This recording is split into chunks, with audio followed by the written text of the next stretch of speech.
up nice and early today. Played What's golf. early? 7:45.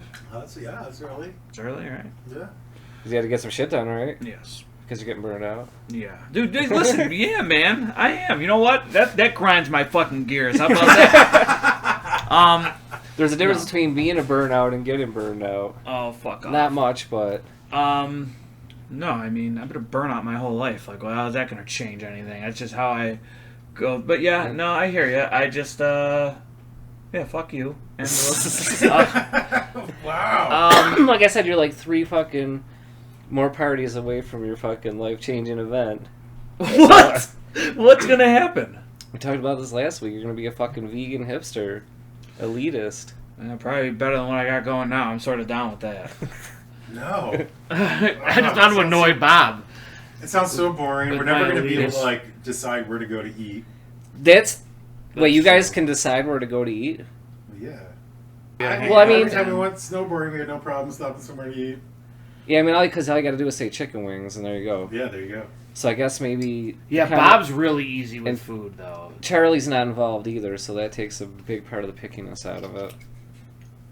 So anyways, what? Doors of 7, kitchen 9, here we are. Yeah. Rainy So, day. James took me to a fucking rainy-ass golf course. Was it raining when you guys... Towards the end it was. But it was cool. I liked it. I actually liked it. I'm just fucking terrible. Did you go to a driving range or a golf No, we course? went Driving to range. the driving range. Yeah, It was yeah. terrible. Just we had a little bit of time to kill, so I was like, I didn't get to go golfing this morning. It was raining, so I said, fuck it, Chris. It was the one like the One-Eyed Jack's offshoot used to be at. the Do you know county. It's about at the that? county. One Eye Jacks had a little restaurant. They operated yeah, the yeah, restaurant there for a yeah. couple. They had like on a lease or something.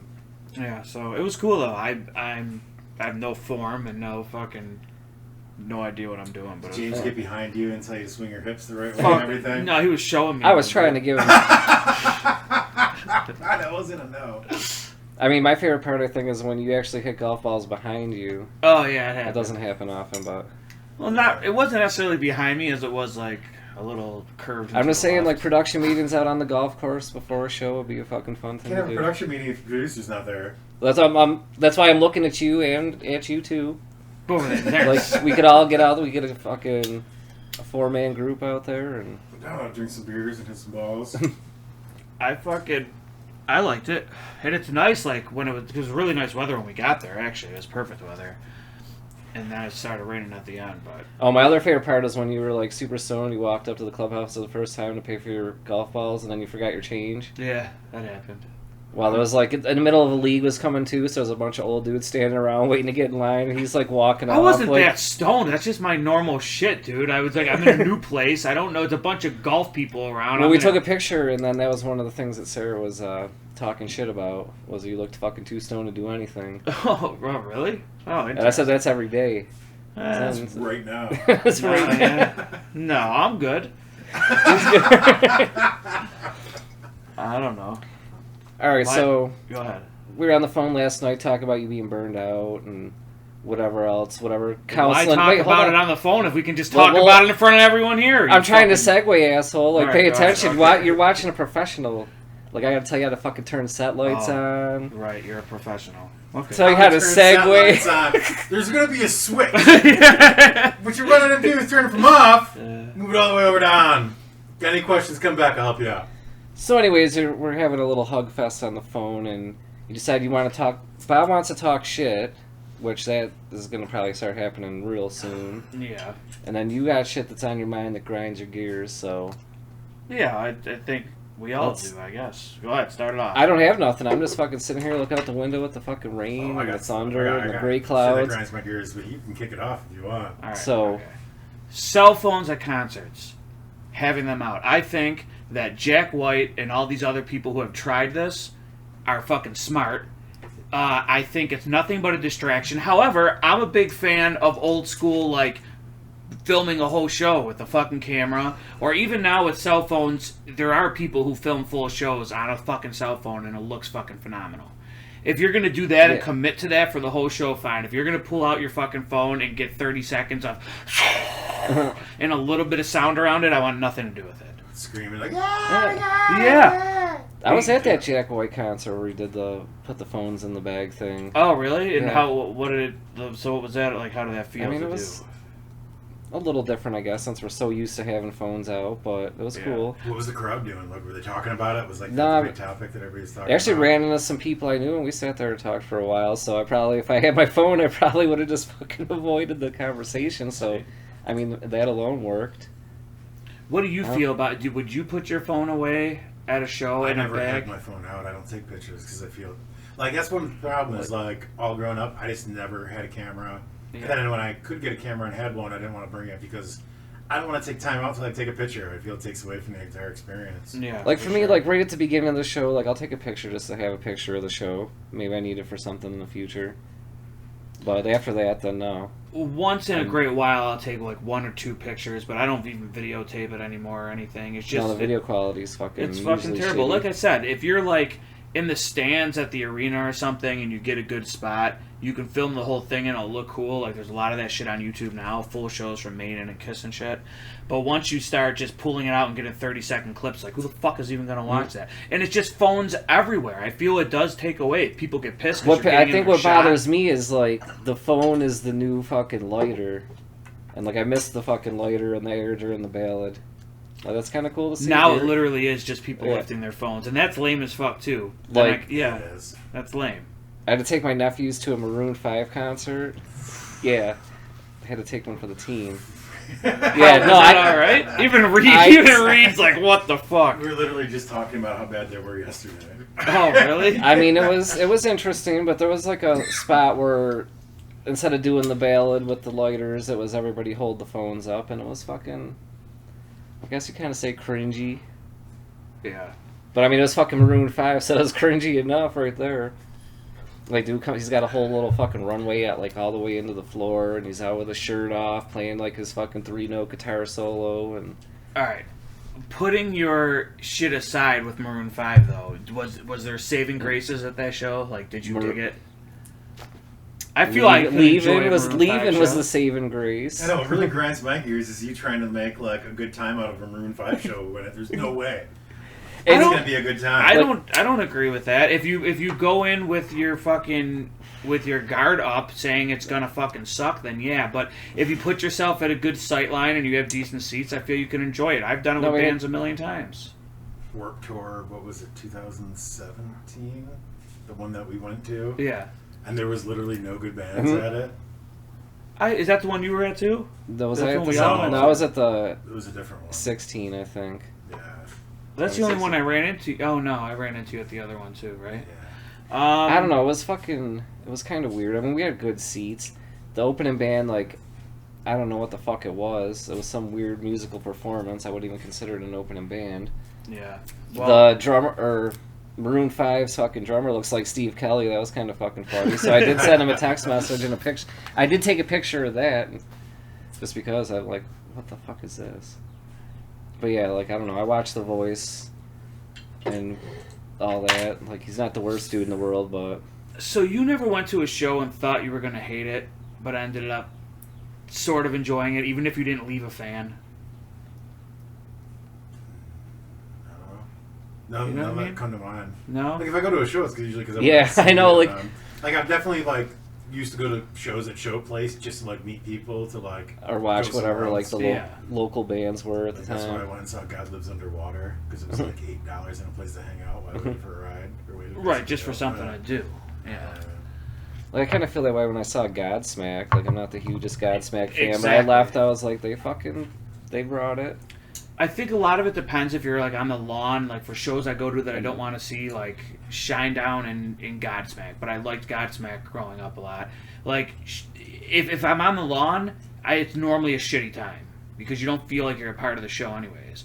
But if you're close enough, I feel any show... But don't you feel you're, like, in a different, like, scene or whatever? Like, you're on the lawn, so you're with all the lawn people, so it's more of a party than an actual, like, show? I don't know if it's more of a party. By the time any of the headliners on, everyone's fucking shit-faced and it's rowdy and there's security walking through and shit. I don't know. And I love, like, at Not like it used to be. Darien, like, there's always, like, at least a half dozen people that are just fucking passed out drunk somewhere, or, like, getting accosted by security guards because they're in the walkway fucking drinking and... I just think that it's funny at Darien Lake shows where like 70% of the people at those shitty shows are like, this is the best day of my life. Yeah, those are the ones. This band was amazing. They're the best band alive. And they fucking feel it too. Yeah, they really believe that. I actually remember a few years ago, like, when Incubus and Deftones were touring, like, me and Vicky were going out, like, oh, we'll go see the Deftones. We didn't get tickets ahead because her brother had extra tickets or whatever. We were going to buy them off of him. Right. And then we got there and found out that Deftones were going on first. And we were, like, wherever we were standing, there was a view from, like, the fence, like, behind the fence. Like, there was a fucking portion that was missing. We just stood there, watched the Deftones and fucking bounce and went out to dinner. Yeah. We're like, didn't have to commit to the whole fucking process of going into Darien Lake and dealing with all the little kids and I don't know. That really grinds my gears, the process going into Darien Lake shows now. Yeah. Just fucking, you walk through and there's just dudes with guns standing up by the thing in that front area, and I feel like everyone, like me looking younger sometimes, if I have my shaved face or whatever, I will have people come up to me, like in plain clothes. It happens at least, if I go to 5 shows at Darien Lake a summer, it happens at least twice every year, where they come over to me and go, let me see your ID. I'm like, first of all, who the fuck? And then they immediately, before I could even say, who the fuck are you, they pull out their credentials. It's happened multiple times. I've had a couple people come up to me and say, don't shave your face like that again either, by the way, too. Really? Yeah. What do you mean? Just like 3 different people said, what the fuck did Chris do? Who? Oh, like when he shaved, yeah. So, I mean, people that watch our shit and do give me feedback. What is this? Fuck with Chris Day? No, what? I mean, I'm not here to fuck with you. What? Fucking Chris, like, I'm just telling you. Okay. You brought it up, so I just mentioned it. By the way, so Darien Lake pat downs are the real fucking deal. Oh, I know. Yeah. I've seen They like... are. Real. What's that? That's real? They're doing pat downs? No, they they have for years, yeah. Yeah. They for all their shows, like Empty Pockets, Flip Inside Out, they check wallets. Oh, yeah. Like all that stuff. They don't check the shoes, though. I've never gotten my have. shoes Oh, checked. no, they do. Because that's how I always get my shit in, is my shoes. But I guess maybe certain people they do, I don't know. But that's... the best, what fucking show was it? Maybe the Smashing Pumpkins when they were at Darien Lake? Yeah. Or no, maybe it was 311 and Dirty Heads. Right after I had broken my fucking ankle. And I was walking on the fucking boot. Like, Darien Lake actually came through. Like, we got to park in the fucking handicap parking right up front. And then they fucking saw me, like, struggling. And somebody brought a fucking wheelchair out. And fucking zipped me in this little side entrance. And I had all our fucking weed inside my fucking boot. And it was just like, here you go. And then gave me a little spot that I could fucking chill. Because we had fucking actual closed tickets. Did I see the Seinfeld episode where you... May thought Kramer was special needs? So did you get your own little box thing? Like, you know that little... those? Are you talking... Yeah. Was it at Darien? Yeah. The little box, the little blue thing, right? But we ended up going back out to the fucking lawn so we could smoke because it was a little fucking weird and sketchy in there. Oh, yeah, you can't get away with shit in there. The only time you can is Darien Lake underneath that, or Warped Tour underneath that tent at Darien. Yeah. Because everyone's just everywhere. Yeah. But even that, I've seen people fucking... I've seen security fucking take people down there. Yeah, they usually don't bug you if you're up on that hill, the grassy knoll. Yeah. No, that's not an issue at all. That's what's great about it. Yeah, correct there. But dude, so that Rancid Dropkick Murphys we were show, just talking about that. Yeah. Talk about like they're gonna be tough with the pat downs and getting out of that place. Dude, Lewiston doesn't know what they're getting. No, they're fucked. I honestly think it's going to be the most eye-opening thing for them there. I think it's going to be just as big as when the ZZ Top show happened there with 35,000 people and they didn't know how to handle it. I don't know though. I looked up. I mean, the tickets don't go on sale till Friday, but I looked up like tickets now, $117 Wait, tickets for that show are $117?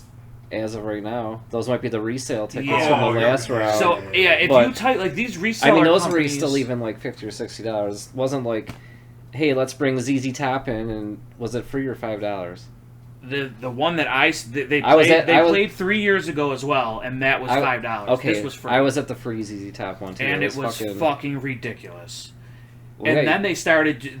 Middle of summertime in the fucking biker-filled area, and say, "Hey, we're gonna bring ZZ Top in, and you don't have to pay for it." in the middle, like July or Yeah, August. exactly. And yeah, it was Like, that was very, fucking- very, that was- very scary for me. I could see how you got to that point with the scariness because there was just so many fucking people. There was really nowhere to fucking stand. Yeah. And then at the Megadeth show, I think I said it on here before, the amount of cars pulled over and people being arrested was fucking insane. Or Yeah. field sobriety tests or whatever. It felt like every fucking car. Well, yeah, because I know what are people going to be doing at the fucking show. And I feel Fucking- Rancid and Dropkick is going to be the same exact thing. I don't think people are going to necessarily act that way, but Bob brought up a good point about how they're going to, if those people are not going to take the shit of our park security, I don't think. What, like punkers? Yeah. Give me a heads up if this is going to fall on me. Sure. Yeah, I mean, don't know. what fucking punker in this area hasn't gone to a show at our park at some point? I mean, So, has there been anything like that? and, I mean, like- do you remember the Dropkick Murphy? Did you guys go to the Dropkick Murphy show What at the is Square?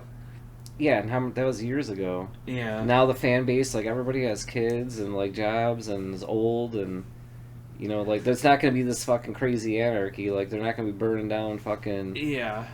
police cars at a fucking Rancid Dropkick show at our park. No, that'd be fucking awesome, though. Yeah, those days are long gone.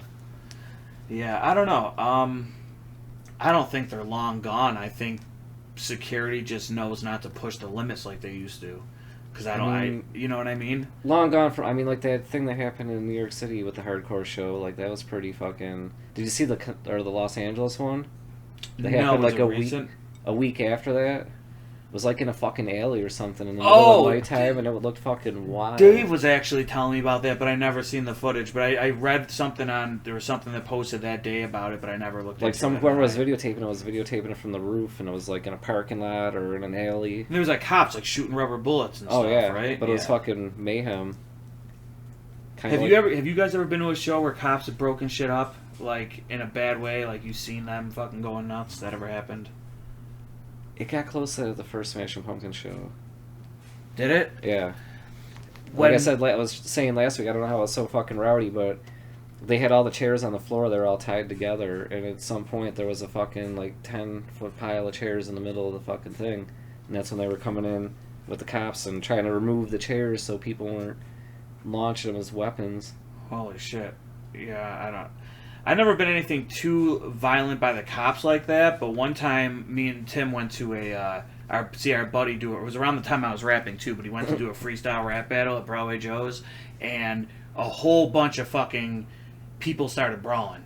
Started going at it because they wouldn't let the rappers, like, rap. They just kept talking and yelling about the other people and shit to them, and then guns got drawn. Tim goes, Like I'm out of here, fuck this. Walks Guns drawn across. in Broadway Joe's. In Broadway Joe's, yeah, by people. Just a tail sticking out. I know, like, this. They're not going to tell me when the shit falls on me, but I'm going to only No, be able they're, to know like, hoping. by I the think reaction. They are hoping for it. I would never. So you want to know what's fucked up about this Rancid show? Because when you said that about the ticket prices, I was looking. They don't even list the ticket price. It says prices may fluctuate based on demand at any time. For Ticketmaster? This is Yeah. Ticketmaster. Yeah, yeah, oh, it's fucked now. This is how they're So- selling tickets now? Yep. Fuck that. Yeah. So And- yeah, it's like a ever change. That kind of happened to us a couple years ago when we were trying to get tickets for that Nas fucking Illmatic show, Oh, yeah. and it was like $5 before the show, and then like $10 a day of. At Canal Center, And- right? That's one thing. No, but Yeah. like we had a bunch of other people that wanted to go and hang out, so we were trying to coordinate like 4 or 5 people getting tickets, and we were trying to buy on the day of the show, and they ended up, some of them were like $25, $30. We ended up having to buy a ticket for somebody. We paid $30 for it, and then a half an hour later on the same website it went down to $22. Yeah, it's crazy. So it was like Yeah. this whole fucking Yeah, oh, yeah. fluctuating thing. They redid their whole thing, and that whole ticket tier system, and them being So they're able just trying to to. get rid of scalpers. Yes, They're and no. basically saying, like, if someone can turn around and scalp a ticket, that's money that could have been in our pocket that's now in their pocket. Yeah. They're trying so- to get that. But at the same time, people are not going to buy tickets right away. This is going to hurt the artists. Well, actually, they just did something good for when I was looking into Billie Eilish tickets for Julie. When they announced the tickets, the first 4 days it was on sale was considered a pre-sale, but it was for anyone who had Ticketmaster accounts who had previously purchased tickets yeah. from Ticketmaster, and you were able to go on and buy them. So then they went on real sale, which meant the scalpers can start buying them up. And within an hour, they were relisted on fucking secondary that's sites fine. for hundreds of dollars. Yeah, that's fine. What Ticketmaster's doing that's fucked up to make that extra money now is, me and my brother were looking into Slipknot tickets.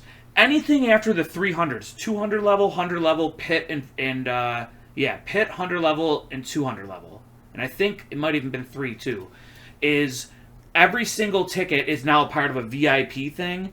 So it's fucking inflated just from that fucking title. Yeah. And what's So- VIP? Like you get to hang out. You gotta get a package. No. So it's VIP. You get to for try the out a venue. mask of your choice after the show. Now that's the band's VIP. This VIP is like you get a drink ticket, you get to go in the little private bar area on the left side. If you're looking at the stage on that left side where it says VIP entrance, you go in there, you get to go in a little air-conditioned shit fucking room with fucking 80 other people.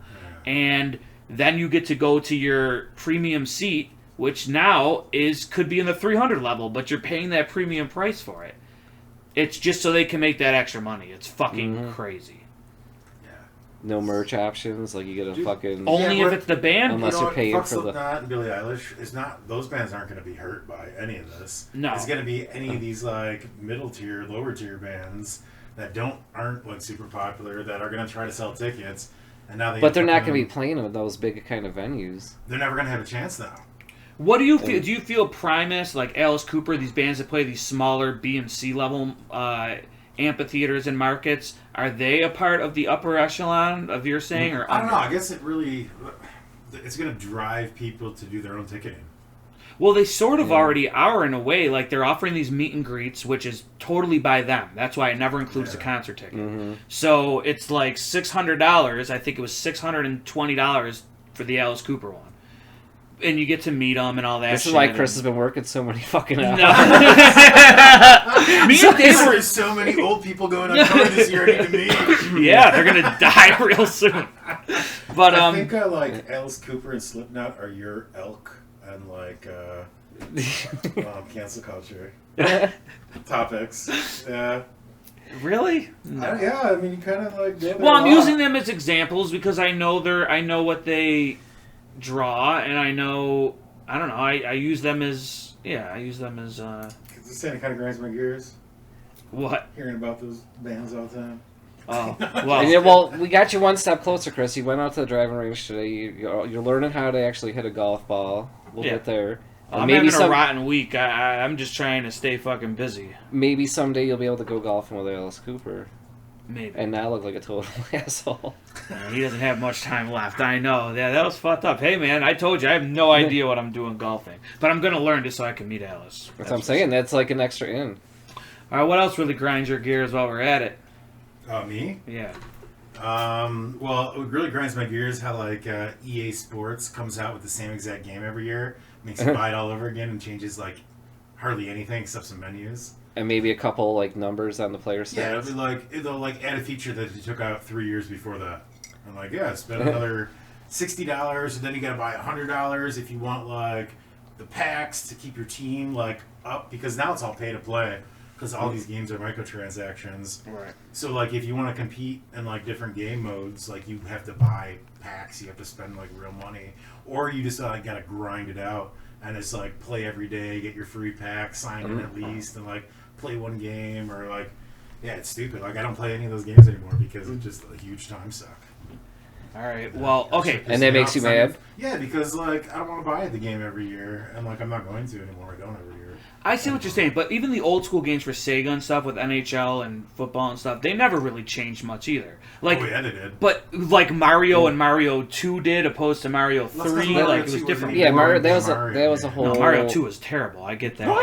That's great. You liked Mario Mario 2 is terrible? I do not. I never liked Mario What 2. the- I didn't like the way it played. I thought the third one is Well, the you- best one out of all of them. What year were It you is. born in? What- 88. Like, But I had an original that game Nintendo. Came, I had out in what, like 88, 89. Yeah, I pre-ordered that shit at brand names. Yeah, my dad had. We had a Nintendo growing up. That's the first system we ever played, and Didn't like fucking Mario 2. not. I mean, not as much. I mean, some of it was cool. The egg shooting thing is fucking sweet. Grabbing the eggs and throwing them Yeah. back. Yeah, that's cool. Like the princess flying. But I always thought the characters looked weird on screen. The deal was, it wasn't even supposed to be a Mario game. It was supposed to be a princess game. Oh. And then that's why Princess is the best fucking character. Yeah, And see, can I do didn't, the I floating didn't and know all that shit. But the graphics and the gameplay, like, are you kidding me? Yeah, I didn't. Dude, I remember playing that at first, like, what the fuck is this? This is weird. Yeah, Like, I gotta pull vegetables out of the ground? Yeah, Like, what and is then you going like on? throw the fucking beaker and it breaks and you're in the door and you go into the shadow world and fucking get the coins and the one-ups. I like Super Mario World. Did you guys get into that, like with Super Nintendo and stuff after, or were you guys already out of that? No, I did Genesis instead of Super Yeah, I went to Nintendo. Genesis. We had too. Genesis too. But man, Super Mario, like I remember when that shit came out. I think I was in 4th grade. So what's the superior game, Mario or Sonic the Hedgehog? Mario. Mario, by far, right? That's what I'm saying. But Sonic's still a good fucking game. Oh, yeah. Yeah, But Mario, by far. it's kind of like Metallica versus Megadeth, like McDonald's versus Burger King. It's not like Coke versus Metallica versus Pepsi. Megadeth. It kind of is That though. was the battle. I mean, Sonic did not get kicked out of the fucking Mario world and had to go fucking find rings instead of coins. That was a fun game. That was a really fun game. Yeah. That's probably why kids are so fucking ADD'd and shit now, because you had to fucking play all these hyperactive fucking zip, and fucking... That's why our generation got all fucked up. Altered Beast. That was amazing. Ghost and Ghouls. Ghost and Ghouls. Streets of Rage. You guys ever play Streets of Rage? That game was fucking rad. Yeah, Alter Beast was with like the werewolf looking dude on it, right? Yeah, that was sweet. That was the game that came with it originally. Yeah, and then Ghost and really? Ghouls, like you're in the graveyard and shit. Yeah, good. Yeah, but the sports games on that one, that's where it took it to the next level with NHL in 92 that came out. And then in 95, they introduced one-time passes. And then, yeah, dude, every year those games were getting better and better. And they kept changing. So when did that stop? When EA Sports started fucking monopolizing the fucking sports yeah, world. 360, Xbox 360, we saw, like, they were still exploring, like, the online platforms. Right. Because I remember going into those game lobbies, and you could have, like, one team, and you'd have, like, different rooms, and so you could have, like, 18 people playing 3 different games. But then they, like, just revamped it, and they were, like, trying to figure it out. Some years were a huge step back, other ones were, like, improvements. But now it's just, they're just playing games with it all. Like, the developer's garbage. Like, the gameplay shit. They leave glitches in the game on purpose just because they know that people that play it for money, like, want access to that. Oh. Yeah. Is there a big market for those who play for fucking money? Dude, yeah, people play it for a living. Really? Well, dude, I'm on, like, online leagues. There's, like, weekly shows. They stream 3-4 games at the same time and do commentary. Like, we were in leagues, like, where we do write-ups and everything like that. Like, so we have stats, like, cards, all Holy that shit. Like, there's a belt. Like, I won the championship 2 years ago. Or, no, 2 seasons ago, we won the championship. So I can have the belt sent to me. Yeah. Did you get the belt sent to you? No, not yet. Why? Are you going to? Eventually, probably, yeah. Do you still have... Because there's a few champions in the area here. Oh, really? So You guys gonna get together at the DRI for a happy Young hour? Buff, what's up? Oh. Joe Snow. what's your name on there? Bobby Banner. Oh, okay. All right. Yeah, figures. So how long has that been going on for, this underworld of video game betting? I never even would have thought of this. Dude, they used to be EA Sports Arena, and it was the game you were allowed to bet within the game. Like, it was built into the game where you could go bet. In these for lobbies what? and bet What? thousands system? of dollars. Xbox. Xbox. Yeah, I forget what year it was. And it was but illegal? Yeah, for a year they were able to get away with it. Mm-hmm. That's fucking crazy. Yeah, it was fucking wild, man. People were losing like thousands and thousands and thousands of dollars on glitch goals too, because it was. Are you into the? I see. I'm not into video games except for that fucking. The that VR. Goddamn VR is fucking awesome. And I'm Which- all the time. So the audience knows, like, we made a rule. Chris is not allowed to play VR before we film a show because it gets him all fucking... I felt like I couldn't even stand up without doing this. Like, I felt everything I had to, like, push off on. Because in those games, you're literally, like, pushing yourself. It's so fucked up. Like, video games have come so fucking far since, what, like, 90... What was the... When was PlayStation 1? 95? No, it was later. Oh yeah. No. Maybe, You're right? there. Yeah. Because they were still making like Sega NHL 94s. I think they might even have a 95 if I'm not Oh, they mistaken. got a 96 on Genesis. Yeah. So or 95. They at least got 95 because that's what one of the reasons I've had 2 freshman years. And I remember the stores, like Toys R Us. I remember when you had to buy the video games through the little flaps, Yeah. and you took the ticket I out, used to go there. They were like an extra $5 to buy them from Toys R Us. opposed to, Other places. oh, okay, like Kmart's and stuff like Yeah. that. Yeah, okay. Were you a video game dude? Growing up, oh yeah. And then like I think the end of it for me for a while was like right around 95, 96. Like when PlayStation came out and everybody was playing GoldenEye fucking hours and days at a time. Yeah, N64 But then- was where I sort of dropped off after that. I dropped like there's a few things like fucking Mortal Kombat. Whenever a new one comes out, I'll play some Tekken, some Street Fighter. We had a little video game thing going on with the Buzzhound crew over at Bill's house where we'd get together and play games. I think it was after the board games fucking Nectaris. yeah. That was I've been trying to remember the name of that fucking game for fucking Nectaris? months. Yeah. What's that all about? It's all about good. Fun. Yeah, it's like a Risk or it's like a space Sid Meier's, but very basic. Okay. Now we should touch on that a little. We might have talked about it a little bit, but maybe not too much. Like getting together and trying to play fucking board games with the whole crew. Like we were doing it every fucking week, but it got to a point where like we're just fighting, battling. Like half the crew is pussying out and like just cutting deals and usually like, Cutting deals. Pussying out and cutting deals. Guess he was pussying out and guess he was cutting deals. No. Everybody else is pussying out and cutting deals. You walked right into that. I was gonna say, this is the Grind Your Gears episode. We've been pretty docile up until this fucking point. Now we finally touched on something. It was everybody else pushing out and cutting deals with you, because it was basically me and you and maybe Matt once in a while. It like going for the fucking crown, and Why everybody wouldn't else. you want to partner up with the fucking strongest player in the game? No, everyone's trying to take out the strongest player in the game, so they're partnering up with you, and you're fucking talking them into it. Bob using his power of persuasion and manipulation. Which you know what I'm talking about, because you've been around him long enough too. You're a victim. Victim! Almost every fucking time. Just As his son sits in the corner and smiles and laughs. He's like, fuck you guys, I'm the victim. I'm just saying. So yeah. So we tried doing fucking board games for a while, and it got a little too crazy. Then we went to video games, but then as soon as it turned into a competition, then the same thing happened. Like, But doesn't that happen in like 5 minutes with you two? I mean, I'm having being around both of you once a week is very difficult. it is. It's bad for my psyche. It's What's bad so for bad about dude. I'll tell because now I'm a part of this shit where it's like let's just rip their fucking heart out through their anus and call them a friend. Like that's what we do here now. Like that's what we do. What really grinds my gears are these two. Why do you keep coming back, man? because you can't. Oh, I can't get out of it. I try to calm it down a little bit, but I'm like, oh, we can't do that. Oh, it's like, oh, I don't know why Chris looks all fucking bent and he looks super stoned right now. It's no, I'm dead inside. Don't you see? Dead. I would like an extra day at home, be able to get some shit done, and I try, and then I'm told, no, dude. People don't like that. They want no, and I'm down. That's why I'm here. I'm right here. But that's what really grinds my fucking gears. What about you? I think it's just bad time management on your behalf. It's not really like grind your gears. Like we're just here trying to push you forward and keep you on task with your goals in life. I get that. And like, yeah, it might have to do with us sitting on the couch here, but it's deeper than that.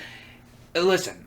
I understand that. Like, we're older, we're more adult, we're more wise, we've lived a little longer. Right, we're just trying to push you along. Okay, you know what? This is good. I'm glad about this. Let's talk. Shit just got he's pulling the shorts down. This is serious. Shit just got serious here. When I said yesterday, I called James and Bob, and I messaged them and said, Are you directing this to the camera and the audience so they know? Okay, I'm yeah, directing do it. towards everyone in this room and outside of it. Okay. Now, I I have it's the mental health episodes that we do, which we're talking about doing another one soon, is usually involved around me because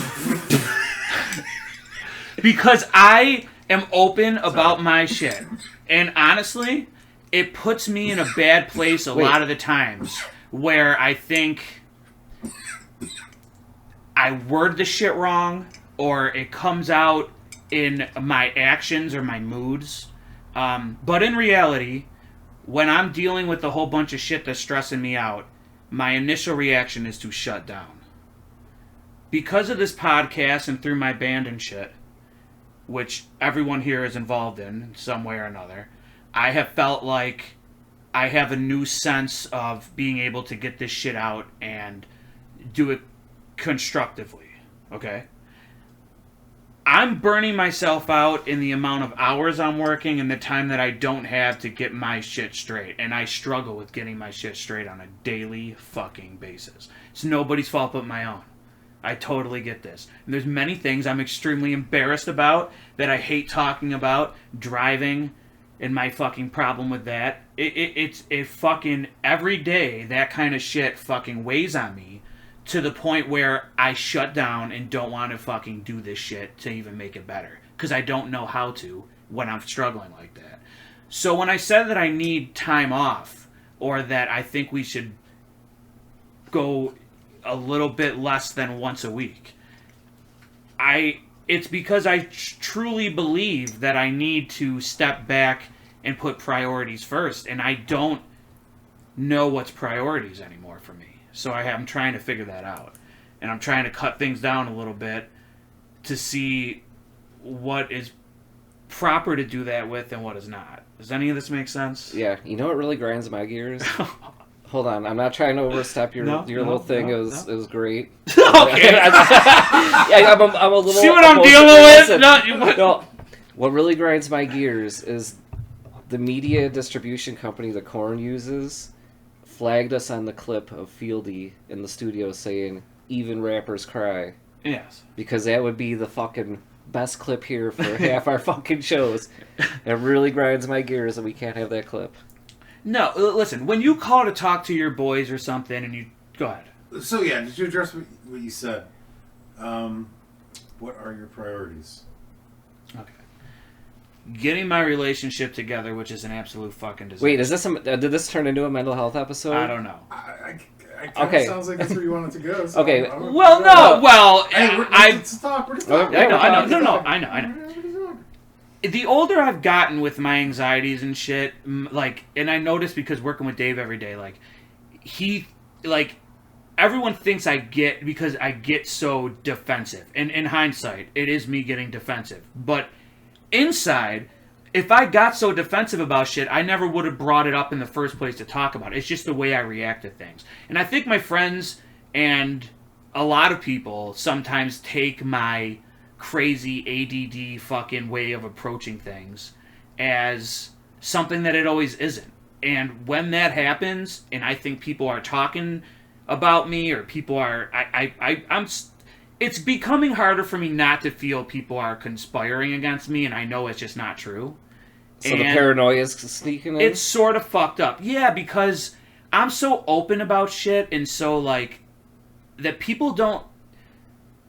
my brother, he won't come to me about shit, but I hear it, I know. I literally... Other people be like, well, you're... when you get in fucking fights with somebody, shit comes out. You know what I'm saying?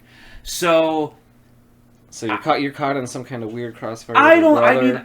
No. No, I mean, just there's something going on there, though. No. We don't have to touch on it. No, it's just I'm trying to balance a lot of things, and it's all falling on top of each other. And when that happens to me, I fucking just sort of, you know what I mean? I mean, I'm on a show, sitting on a couch, fucking talking about this shit, which I should not be fucking I know, doing. You should be laying down with your head here, and I could be sitting here like this. And that's sort of part of the thing. I don't know if I'm in the necessary headspace to be talking for an hour and a half every single week. I think it's making me, I don't know, paranoid or something. Making you paranoid to sit and talk? Well, A little bit, yeah. Because when I sit down and I do this, I will talk about fucking anything at any time. And I If you feel... don't want to do that, you shouldn't do that. But I do want to do that. But I think that we should break it I'm up a little fucking bit. confused now. I think... No wonder why you're having a hard time. I'm fucking confused what I you're saying, think so your thought process is confusing. I think doing it once a week with me not driving, with me needing rides, with me coming here, it's gonna hold us down until I get my shit together. Can I give my synopsis of this? Of course, situation? I brought this up now so I can get this part that's- of my life out of my head. And I've just been listening and not talking because I want to I know. hear it all. I know. I think you're overwhelmed. Yeah. And when people are, and you're highly sensitive and emotional. Mm-hmm. And so you have a lot of anxiety on top of it. And you don't know what to do first because you feel so overwhelmed. And it feels like no matter what you do, there's going to be more shit when you're done anyways.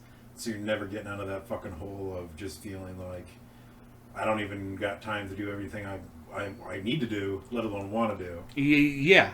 Yeah. Exactly. And so the next part of that would be, then that's why I asked, what are your priorities? Because you really want to write down what do you want to do. Because when you were texting yesterday and we talked, I was like, all right, Chris is in a bad spot. He's feeling overwhelmed right now. Yeah. He's talking about doing it like every other week, and that's like opposite of everything we've ever talked about. Yeah. So he's not in a great headspace right now. So yeah, let's talk later. So we talked, and I think the way I think about it is, if you weren't doing this, wouldn't you be thinking about I should be doing this? And I'm not doing it, and then it would just be one more thing that you'd be like, fuck, it's something else I'm not doing. And not doing it would be just as bad or possibly worse as doing it. Because you're not getting the benefit of not doing it because of where you are mentally. Yeah, I agree with that. And I think part of that, too, is like when we first started doing this, when you were having the same issues or whatever, but just you were at a different spot. I was also off of on the work map. completely at that point. Yeah, but this was helping you with those issues. Yeah. Now you've got more stuff in there that's overwhelming you. Yes, and And I don't want now you it's guys to become one think more- this is like a big part of that overwhelming shit that's going on with me. There's many moving parts. It does not include this. This helps. I think what would also help is setting some boundaries for yourself. As in, Something as small as what you want and don't want to talk about. yeah. So that way you're not worried or stressed about it later. Yeah, I guess I should, real quick, I guess I should say, because I see James really worrying over there or something. I'm not worried. I'm good. I'm sitting here just listening. But because you know what I'm doing is I'm building material to. I don't want you, yeah, I don't want For the next rap battle. I don't want you to think that, no, I'm all about talking about No, I it. wanted to see how this life coaching session was going to go because I was going to see, that was something we could throw on our Patreon at some point. What? So, Someone come Life and give Chris therapy? No, that or if you need That therapy, actually ain't a bad idea. if you need therapy from me and Bob, or you want to give Chris therapy. I There's different don't levels. know if I necessarily need therapy as much as I need friends. And the diatribe I went on earlier about this shit with Well, back to the worried thing. Let's unpack that a little bit.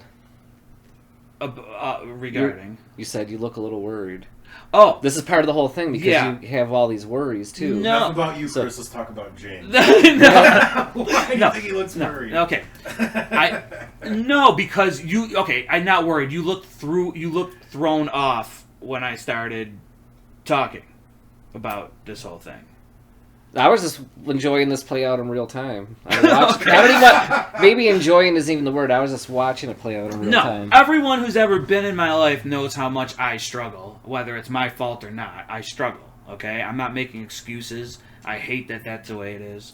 But I was waiting for the total, I can't do this anymore, crying breakdown. That's what I was sitting here waiting to prepare myself for that reaction. No. I'm having... I'm in a fucking weird place right now with moving, with shit in my relationship, with shit in my friend circles, with work. I'm fucking stressed. and it's every part of my life. Also, I brought 2 dudes with me into a job that now 3 different sectors of my life has fucking intertwined, and for someone like me, it's fucking overwhelming. Well, yeah, because you kind of, it's like you created your own little bubble It sucks. that you can't get out Yeah, of. it blows. And struggling sucks when you know, like I said, when you hear other people. Let's do. Why does that suck? I don't know. Imagine if, like, it sucks because you go working under one of your best friends, but you bring your best friend, as in your brother, and then your other best friend, your work best friend for the past 10 years, into the same place, and it's sort of a clash. While I always have prided myself on being able to fucking... Just the new dynamic. Yeah. In a very busy 40 to 50 hour work week, every week. 45 minutes away from, a half hour away from my home, without a car, which I did to myself, I get that. And I'm there from fucking, I leave my house at 9 in the morning, I get home around fucking 10, 11 o'clock at night, depending on the week. And I do like it, I like getting away and stuff like that, but then, like, it's like anytime I'm with anybody, like Tim or Aaron or the people I brought, it's like, it just feels like work now. There's no separation. Yeah. I guess. There's no separation. We all work 5 days a week there. We see each other 5 days a week. So when I come to practice with Dave, like, we've just seen each other all week, and, like, it, you know what I mean? It's like, I feel eventually it's going to take a toll, and, you know, things like concert buddies or mine and my brother's relationship and shit like that might strain because of it. So it's not there yet, but you see this as a problem, and so you're already worried about a problem. Because of me, usually. Like, I'm just... Because I take things the wrong way. Isn't that a great situation to be in for you? Because if it's always because of you, doesn't that give you all the power to fix it and give you total control over how you're going to feel a month from now? Yeah, but I've been trying to put pieces together for a long time, and it's very difficult. Right. So I think you need to ask for help. Yeah. Like, where you are struggling. And time management, I think, is a big part of that, like James said. Yeah, oh, no. And, you know, getting things done, like, in advance, not over-promising, just having, like, I wake up, and, like, I know from, like, 6:03 to, like, 10 p.m., my whole day is planned for me. And I'm not doing shit for that whole thing except for what I got planned. Yeah. But I make sure that I'm, like, no, like, shit, I got 45 minutes, I can fit this into this, and be done, you know, 45 minutes earlier at night, and look for those opportunities. So then, like, you get through that responsibilities. Right. But you also know what you're working for is just more of that time where you can just veg out, smoke a bunch of weed, read some books, go on fucking watch some YouTube videos or whatever. Knowing that, like, I accomplished everything I needed to get done today, and maybe even a little bit more. Or I didn't get it all done, but I know what I got to do to make it up. Right. And I can just, like, enjoy the rest of this day. And then the next day, you know, you got it planned out, and you just kind of go with the same thing. What it does is it gives you a reward system, that feeling of, like, I'm accomplishing things. I'm getting shit done. Right. Because, like, we're so brought up in this, like, structured system of, I hand an assignment, I get a grade, I get a report card, I get this feedback, I get this feedback, I get this feedback. When you get to this point in your life, you're not getting that feedback. We were just talking about this with Sarah outside. Yeah.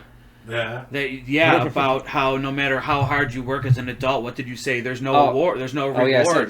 So no award. You don't get, like, a great parent and great employee award or anything like that. You just do it because you have to do it. Yeah.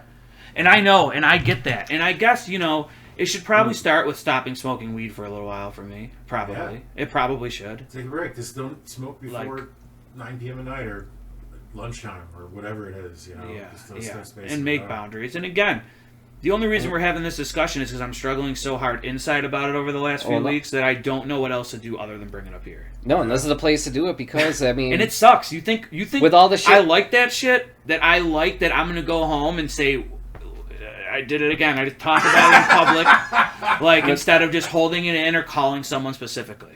But it actually fucking helps you because we're the people you're going to call anyways. This is what we're doing and been doing, which was at one point helping you. And this is normal shit that most people do. Yeah, and this, like, we're actually You guys don't record it. Yeah, I know. Well, we are. And you know, there's other people struggling with the same shit. And you know, I think one of the first things, your main thing that's dragging you down is the vehicle. Oh yeah, And I 100%. think you're like really beating yourself up too much for that. As far as that's concerned, like Because it's not an issue for us doing it. you know, like since day one that we knew this was a deal. This is how we arranged. This is what we've been doing. Well, it's a big issue So- in my relationship. A huge issue, as it should be.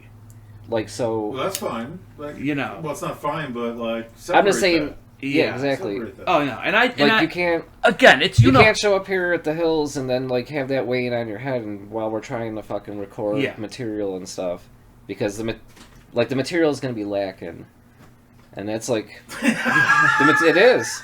I mean, we get Chris but here you're not and gonna like get that beneficial like cathartic feeling from it. Is Yeah. that- Yeah. and like I said, back when we first started doing this, yeah, you weren't working all the time. You were figuring out what's going on with your job or whatever, and you Right. had all that extra time in the world. You were at the point where you had so much fucking time you didn't know what the fuck you were going to do with it all. Yeah. But then you made the switch and the fucking light turned on, and now you see everything in front of you.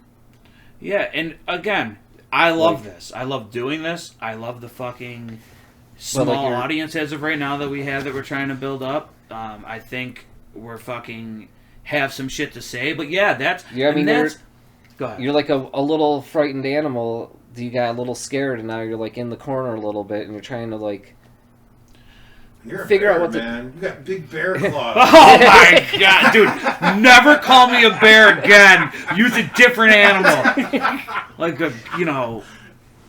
a koala maybe. Do they got big That's hands? still a bear. But it's not, no. I mean, it is a koala bear, but I don't know if it's a bear. Like they look cuddly and shit.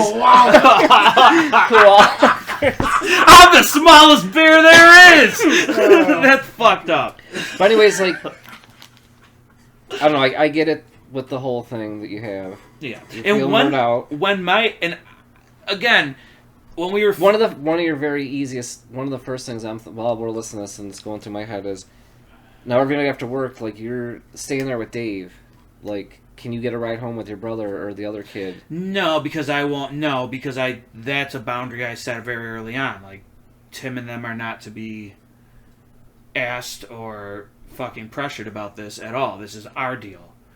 Well, I'm just saying, like, where do they live, and in relation to where you live, how far? It's out of the way. All right. I'm just trying to figure out. No. Because I mean, again, I think right there, that extra hour or 2 years after work, where you're just sitting at the restaurant waiting to go home, is fucking Did you you up. guys find a place yet? no. Are you looking for a place that makes logistically more sense for you? Yeah. But again, That has to be part of the criteria, right? with Julie in her school, Yeah. taking her out of Kenmore School is a problem. Yeah. It is. Yeah. And she was devastated when we were talking about the possibilities of us moving out of that fucking village. Yeah. That's a big part of it. That is the problem. That's priority one. Because we were looking at a lot. Once we seen what. It's very hard looking online these days post COVID. I will tell you that everything seems like it's either a scam or it's all through that Zillow shit and stuff. Like you don't like. Just go to the Hunt Realty, like Kirkshire Brathwaite or whatever Realty. Go to the actual realtor sites. Right. That's where you look for houses. And that. Oh, yeah. Yeah.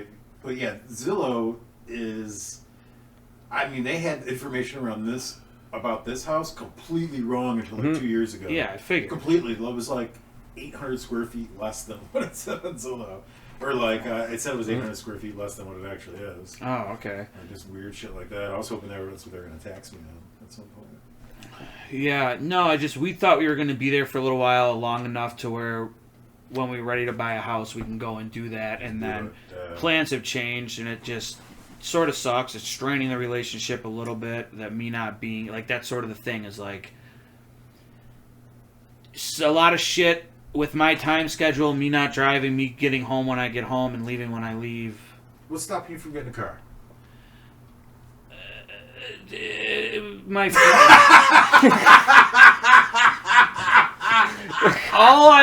Because it sucks to say. It sucks to say. That's why I said my intense fear of driving. Like, yeah.